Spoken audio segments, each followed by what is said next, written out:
সংসারের নতুন আরও একটি ভিডিওতে তোমাদের সকল বন্ধুদের জানাই অনেক অনেক স্বাগত।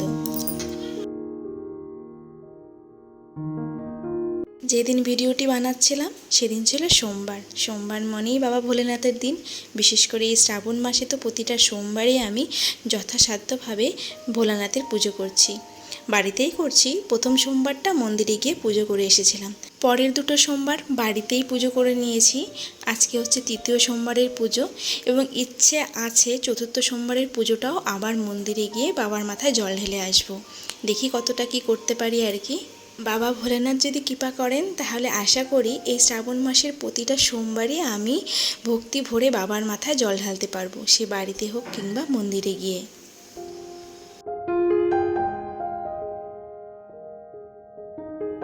সকালে ঘুম থেকে উঠেছি অনেকক্ষণ, মেয়েকে স্কুলে পৌঁছে দিয়ে এসে ঘরের কাজে হাত দিয়েছিলাম। এরই মধ্যে ময়লার গাড়ি চলে এসেছিলো, দেখলেই আমি ডাস্টবিনটা নিয়ে নিচে ময়লাটা দিয়ে আসলাম। এসে ঘর দুয়ার পরিষ্কার করে মুছে স্নান সেরে নেব, কারণ আজকে উপাস আছি, কারণ বাবার মাথায় জল ঢালবো আগেই বললাম। আর আজকে আমি কি করে পুজোটা করলাম, ঘরেই পুজো করেছি, সেটাই তোমাদের সাথে শেয়ার করব এবং তার সাথে একটা গল্প শেয়ার করব। ওই বাবা ভোলেনাথকে নিয়ে আমার জীবনে এমন একটা মিরাকেল ঘটেছে এই বাবার ভোলেনাথের কৃপায় বলতে পারো। বিশেষ করে এই শ্রাবণের সোমবার করতে গিয়েই কিন্তু আমি এর হাতে নাতে ফল পেয়েছি। তো সেটা একটা রোমাঞ্চকর গল্প বলতে পারো, বিশেষ করে আমার জীবনে এবং আমার জন্য। আমি সেটা ধারণাও করতে পারিনি যে কোনোদিন সেটা আমি পাবো, কিন্তু হয়েছে, বাবা ভোলেনাথের কৃপায় হয়েছে। মহাদেব যে কখন কার উপরে কিভাবে তার কৃপাদৃষ্টি বর্ষণ করবে তার নীলা শুধু সেই জানে আর কি, আমরা কেউ কিন্তু বুঝতে পারি না। আর ভোলেনাথ কিন্তু খুবই ভোলানাথ, মানে খুবই ভোলা, অল্পতেই সন্তুষ্ট এবং আমাদের না বলা কথাও তিনি কিন্তু বুঝতে পারেন, আমাদের কিন্তু মুখ ফুটে চাইতেও হয় না। তো এমন একটা জিনিস আমার মনে ছিল, আমি কিন্তু মুখ ফুটে ভগবানের কাছে চাইও নি, কিন্তু তিনি আমার জীবনে পূরণ করে দিয়েছেন। তো সেই একটা সত্য ঘটনাই কিন্তু আজকে তোমাদের সাথে শেয়ার করব।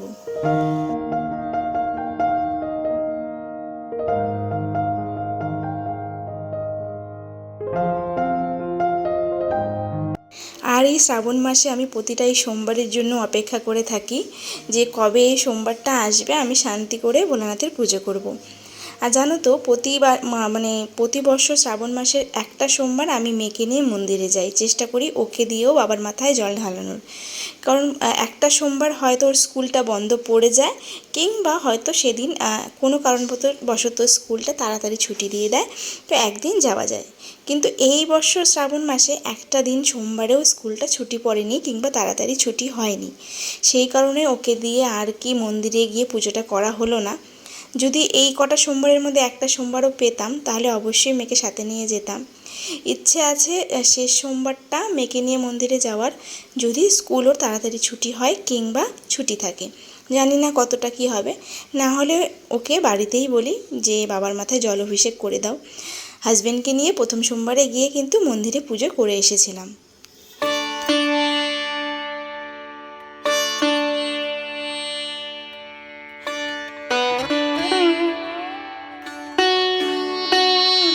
চলো এবার তাহলে ধীরে ধীরে পুজোর জিনিসগুলো গুছিয়ে জোগাড় করে নিই। প্রথমেই বেলপাতাগুলোকে একটা একটা করে সুন্দর নিখুঁত বেলপাতা দেখে ছিঁড়ে নিয়েছি। তারপরে সেগুলোকে ধুয়ে পরিষ্কার করে তার যে নিচের যে বেলপাতার নিচের যে শক্ত ডাটির বোটাটার যে শক্ত অংশটা থাকে সেটা কিন্তু ছিঁড়ে বাদ দিয়ে দিই। কারণ আমি যতদূর জানি যে বাবার ভোলানাথের মাথায় কিন্তু এই শক্ত ডাটিগুলো দিতে নাই, তাতে নাকি ভোলানাথ রাগ করেন।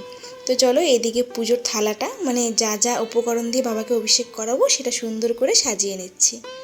পুজোটা আমি একা করলেও এখানে কিন্তু অনেক অংশে অবদান আমার বরেরও আছে, কারণ যেমন এই বেলপাতাগুলো পেরে দিয়েছে আমার বর, তারপরে পুজোর দুধ দই সব কিন্তু কিনে এনে দিয়েছে আমার বর।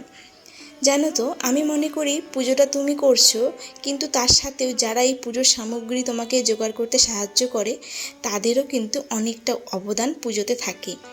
আমি জানি আজকে হয়তো সে আমার সাথে পুজোটা করতে পারছে না, কাজের ব্যস্ত আছে, কিন্তু সে যে আমাকে এতটুকু জোগাড় করে দিয়েছে, এত ব্যস্ততা সত্ত্বেও ঈশ্বর বা ভোলানাথ নিশ্চয়ই আমার বরের পাশেও থাকবে, তার মনোকামনা পূর্ণ করবে এবং তাকেও সুস্থ শরীর দান করবে।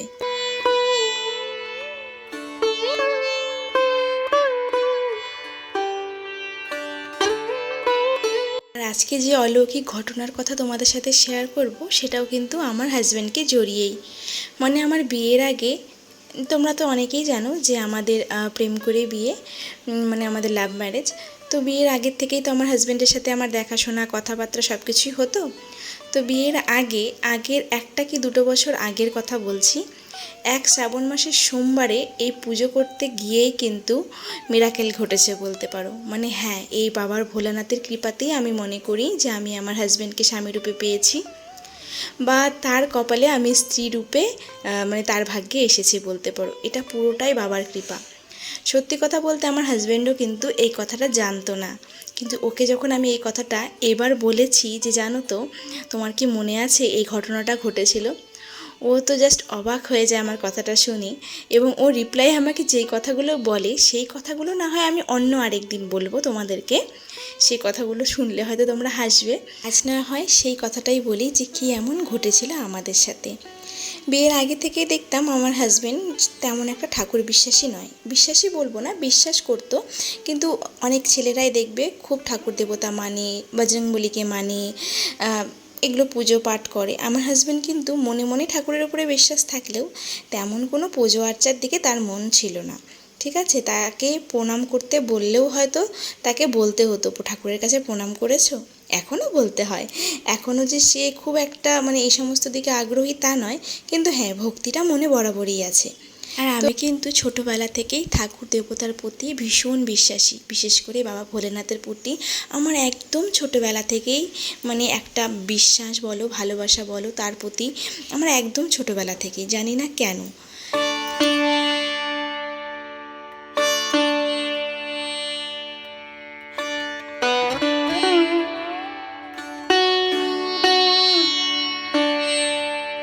চলো, আমার পুজো সম্পন্ন হয়েছে, আমার ভোলানাথের দর্শন তোমাদেরকে করিয়ে দিলাম, সাথে আমার ঠাকুরের আসনে যারা যারা বিরাজমান, যে সকল দেবতা দেবদেবী, সকলের দর্শন তোমাদেরকে করিয়ে দিলাম। সকলের মনোবাঞ্ছা আমার ভোলানাথ যেন পূর্ণ করে। পুজো সম্পন্ন করে রান্নাঘরে যাচ্ছি, আগে ব্রেকফাস্ট ছাড়বো। ব্রেকফাস্ট বলতে একটু চা বানিয়েছি, আর সকালে গোলা রুটি বানিয়েছিলাম, মেয়েকে স্কুলে টিফিনে গোলা রুটি দিয়েছি, সেই গোলা রুটি আর চা দিয়েই ব্রেকফাস্ট সারবো।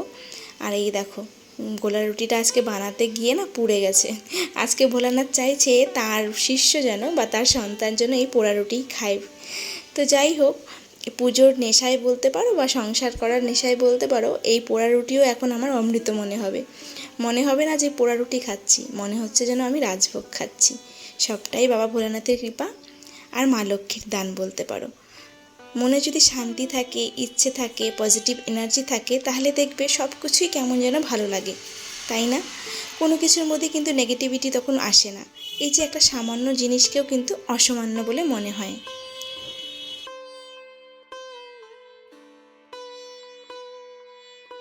তো চলো, এখন দুপুরে রান্নাটা সারতে সারতে তোমাদের সাথে গল্পটা শেয়ার করি।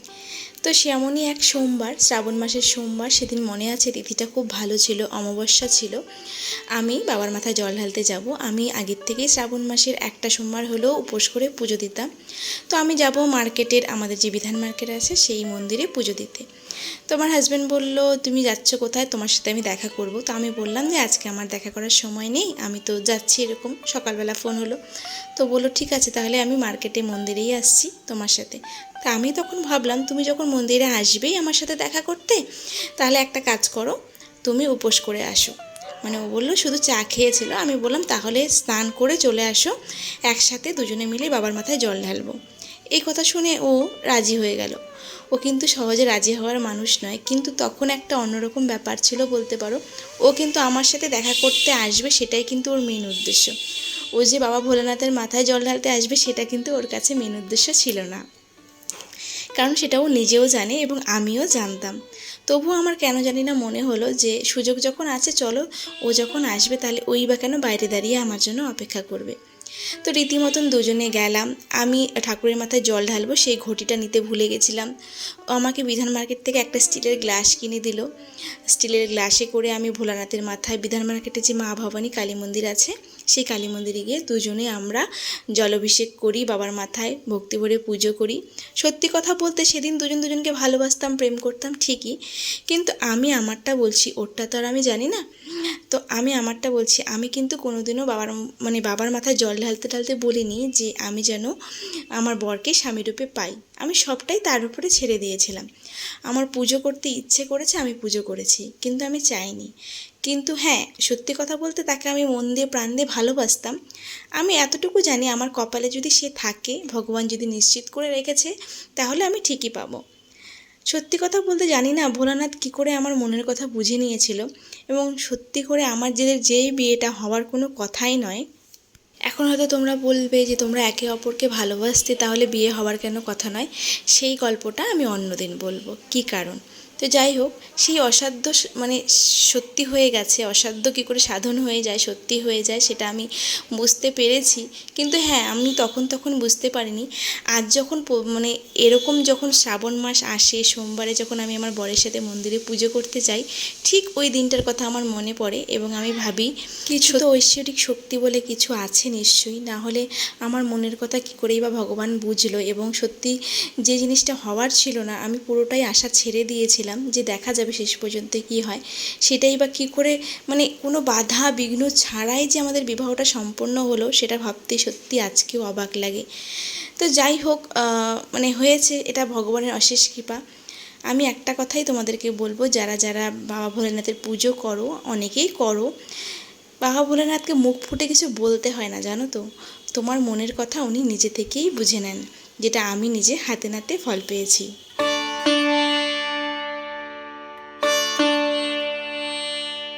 আজকে দুপুরে সম্পূর্ণ নিরামিষ রান্না করেছিলাম। ছোলার ডাল, পাঁচমিশালি সবজি, মিষ্টি কুমড়ার বড়া, এই তো ছিল। চলো, আজকের ভিডিওটা এখানেই শেষ করছি। দেখা হবে পরবর্তী ভিডিওতে। টাটা।